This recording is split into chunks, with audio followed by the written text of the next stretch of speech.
राजर्षी छत्रपती शाहू महाराज यांनी तब्बल 100 वर्षांपूर्वी मागासवर्गीय समाजाला उदरनिर्वाहासाठी 5.5 एकर जमीन दिली होती.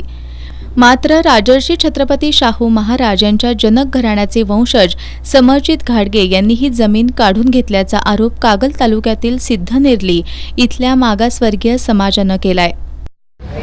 आम्हाला तिथे जमीन 100 वर्षापूर्वी असं दिलेली आमचे सासरे ते नव्हते त्यावेळी.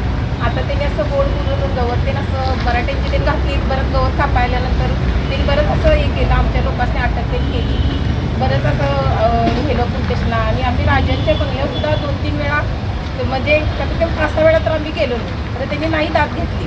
असं गोड बोलून राजांनी आमच्या लोकांचा विश्वासघात केलाय. तो त्यांनी करायलाच पाहिजे होता, कारण की थोरा बाळांच्या तोंडातून त्यांनी घास काढलाय. या जमिनी परत मिळाव्यात या मागणीसाठी समाजाच्या वतीनं आज कागल तहसील कार्यालयावर मोर्चा काढण्यात आला. मोर्चाच्या वतीनं नायब तहसीलदार रुपाली सूर्यवंशी यांना निवेदन सादर करण्यात आलं. या निवेदनात शेतजमीन परत न मिळाल्यास तहसील कार्यालयासमोर उपोषण तसंच प्रसंगी आत्मदहन करू असा इशारा देण्यात आलाय.